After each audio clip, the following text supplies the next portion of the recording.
আসসালামু আলাইকুম ভিউয়ার্স, কেমন আছেন সবাই? আশা করি ভালো আছেন। রিয়ান স্টুডিও অ্যান্ড ব্লগ থেকে সবাইকে স্বাগত জানাচ্ছি। Please subscribe my YouTube channel. প্রতিদিনের মতন আজকেও হাজির হয়ে গেলাম আরেকটি সুন্দর রান্না নিয়ে। আজকে আমি বানাবো দেশি মুরগি দিয়ে বিরিয়ানি। চলুন বানিয়ে ফেলি। দেশি মুরগির বিরিয়ানির জন্য প্রথমে প্যানে আমি তেল দিয়ে দিলাম। এর মধ্যে আমি অ্যাড করে দিলাম দারচিনি, এলাচি। এবারে আমি এটাকে ভালোভাবে ভেজে নেব। মিডিয়াম আঁচে ভাজতে হবে যাতে ঘ্রাণটা খুব সুন্দর বের হতে পারে। এর মধ্যে এখন আমি অ্যাড করে দেব আদা, পেঁয়াজ এবং রসুনের পেস্ট করা। আসলে পেঁয়াজ, আদা, রসুন পেস্ট করা দিলে আমার মনে হয় স্বাদটা একটু বেশি লাগে এবং মশলাটা একটু বেশি হয়।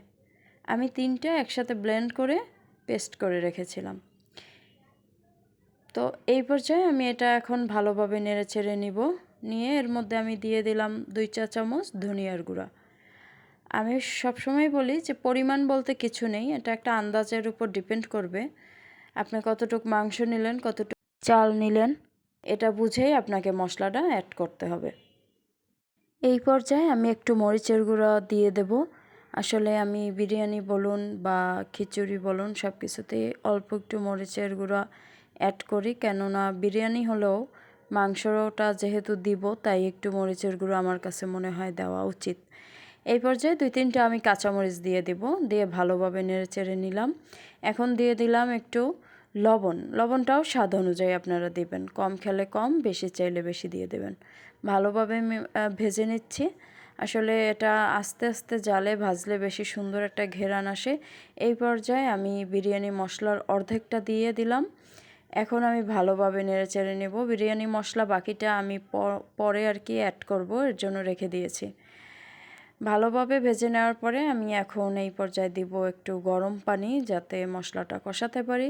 গরম পানির গুণাগুণের কোনো বিশ্লেষণ করার মতন ভাষা নেই, কারণ গরম পানি সব রান্নায় আপনি দিলে রান্নার স্বাদটা অনেক বেড়ে যায়। তো এই পর্যায়ে আমি একটু চিনি অ্যাড করে দেব স্বাদের জন্য।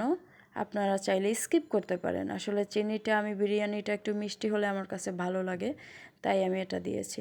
এখন আমি মাংসটা দিয়ে দিলাম। দিয়ে মাংসটা খুব ভালোভাবে কষাতে হবে। মাংসটা যেহেতু ভেজে নেইনি, দেশি মুরগি, তাই এটা কষানোর উপরে স্বাদটা কিন্তু ডিপেন্ড করে। মিডিয়াম আঁচে রান্নাটি আমি করতে থাকবো।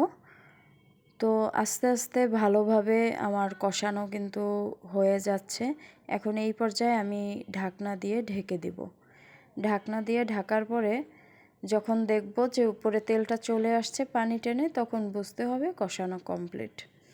তো ফাইনাল সিদ্ধ হওয়ার জন্য এখানে আমি এখন অ্যাড করে দেব 1 কাপ পরিমাণ গরম পানি, যেটা আসলে খুব দ্রুত সিদ্ধ হতেও সাহায্য করে এবং দেশি মুরগি যেহেতু তেমনটা আমার জালের প্রয়োজন হবে না।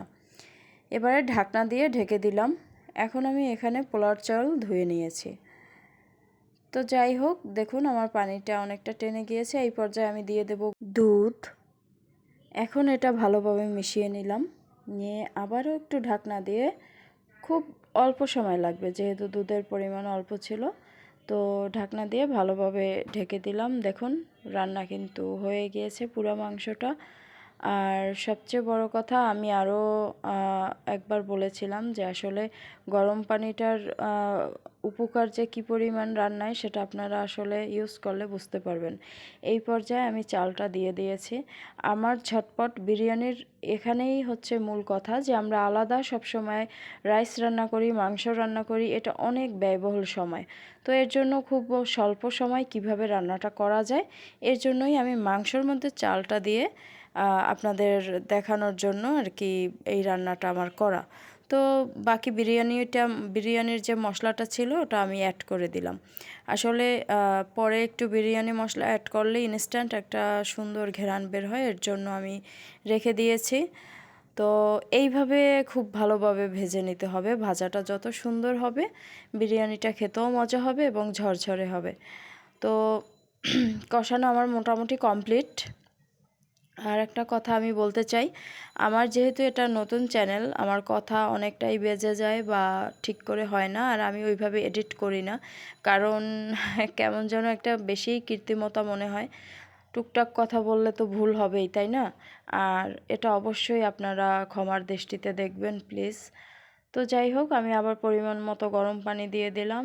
এখানে একটা কথা, আপনারা যারা নতুন রান্না বুঝেন না, তো 1 কাপ চালে আপনারা সবসময় 2 কাপ পানি অ্যাড করবেন। এটা হচ্ছে একটা মেজারমেন্ট মাপ আর কি।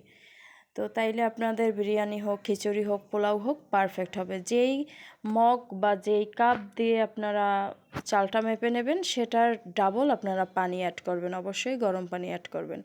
যাই হোক, রান্না কিন্তু আমার মোটামুটি হয়ে গিয়েছে, এখন আর কি নামানোর পালা। তবে নামানোর আগে আমি একটু চেষ্টা করি সবসময় পোলাও, বিরিয়ানি, খিচুড়ি এটা একটু ঘি অ্যাড করতে। 2 চা চামচ আমি ঘি দিয়ে দিলাম এখানে, আপনারা চাইলে এটা না থাকলে না দিলেও হবে, সমস্যা নেই। তো যাই হোক, আমার ঘি দেওয়া কমপ্লিট। এখন আস্তে আস্তে পরিবেশনার পালা।